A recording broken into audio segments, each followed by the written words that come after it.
Hello friends, Anita के हिंदी कहानी कविता channel पे आपका स्वागत है।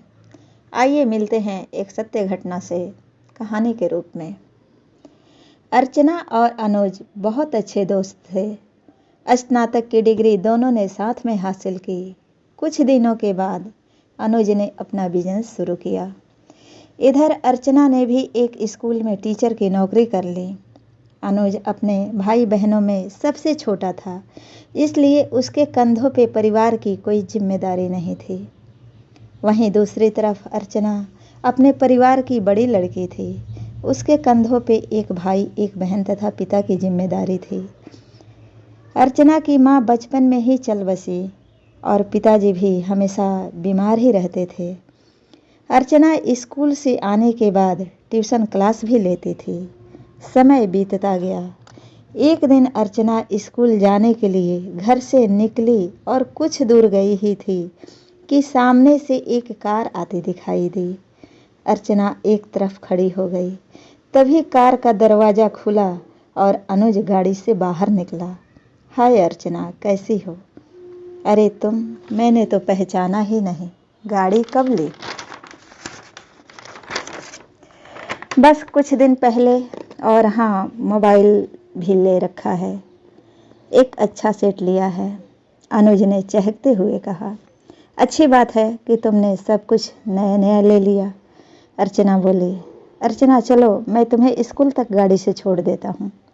नहीं नहीं, मैं स्कूल बस से चली जाऊँगी, तुम परेशान ना हो। इतने में अर्चना की बस आ गई। अर्चना रास्ते भर अनुज के बारे में सोचती रही। चलो अच्छी बात है कि अनुज मेरा दोस्त है और भगवान ने उसे सब कुछ दिया है। वो मुझे कभी किसी परेशानी में नहीं देख सकता।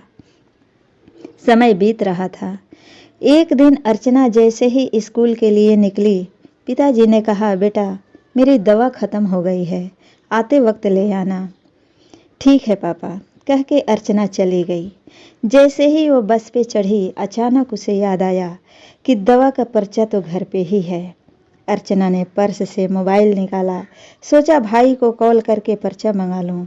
तभी हाथों से मोबाइल गिर गया और वो भी बंद हो गया। किसी ने सच कहा है कि मुसीबतें आती हैं तो अपने चार साथियों को भी साथ लाती हैं।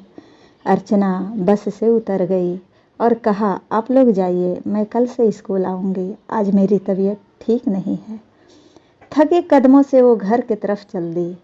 उसे समझ नहीं आ रहा था कि वो क्या करे। दवा लाना भी ज़रूरी था।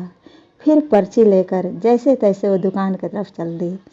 अर्चना की इतनी इनकम नहीं थी कि वो नया मोबाइल खरीद सके। तभी उसे अनुज का ध्यान आया। उसने सोचा, अनुज ने नया मोबाइल ले रखा है, मैं उससे पुराना वाला मोबाइल मांग लूँगी। जब मेरे पास पैसे हो जाएंगे तो मैं नया मोबाइल ले लूँगी और अनुज को उसका मोबाइल लौटा दूँगी। ये सोचते हुए अर्चना ने टेलीफोन बूथ से अनुज को कॉल किया। अनुज, अगर आपके पास टाइम है तो घर पे आ जाइए, कुछ ज़रूरी बातें करनी है। ठीक है, मैं अभी आया, अनुज ने कहा। अर्चना अनुज के ख्यालों में खोई हुई घर की तरफ चल दी। कुछ देर बाद अनुज भी आ गया। क्या बात है अर्चना, तुमने मुझे क्यों बुलाया? अनुज, एक बात कहूँ, बुरा मत मानना। नहीं मानूंगा, बोलो क्या बात है? मेरा मोबाइल ख़राब हो चुका है, तुम अपना पुराना वाला मोबाइल मुझे दे दो। कुछ दिनों बाद जब मैं ख़रीद लूँगी तुम अपना ले लेना। अर्चना की बातें सुनकर अनुज चुप सा हो गया। क्या बात है अनुज, मैंने कुछ गलत कह दिया? नहीं अर्चना, ऐसी बात नहीं। सोच रहा था माँ क्या सोचेंगी। माँ से पूछकर ही देना, मुझे विश्वास है माँ मना नहीं करेंगी, अर्चना बोली। ऐसी बात नहीं है, पुराना है तो क्या, महंगा सेट है, तुम बात समझते नहीं हो। आजकल तो किस्तों पे हर सामान मिल रहा है, तुम किस्त पे ही मोबाइल क्यों नहीं ले रही हो? अर्चना अवाक सी अनुज को देखती रह गई। अनुज के कहे एक एक शब्द ने अर्चना को झकझोर के रख दिया। शायद तुम ठीक कह रहे हो, ये बात तो मेरे दिमाग में ही नहीं थी। मैं किस्त पे ही मोबाइल ले लूँगी, अपने आप को संभालते हुए अर्चना बोली। अपने मन की दशा को अनुज के सामने व्यक्त नहीं होने दिया। लो चाय पी लो, क्या पता अब कब मिलना हो। लंबी सांस लेते हुए अर्चना बोली। कुछ देर बाद अनुज वहाँ से अपने घर की तरफ चल दिया। उसके जाते ही अर्चना ने दरवाज़ा बंद किया और फुट फुट कर रोने लगी। जिस दोस्त के सामने दुनिया की हर चीज़ उसे छोटी दिखाई देती थी, आज उसी दोस्त ने उसे कितना छोटा बना दिया।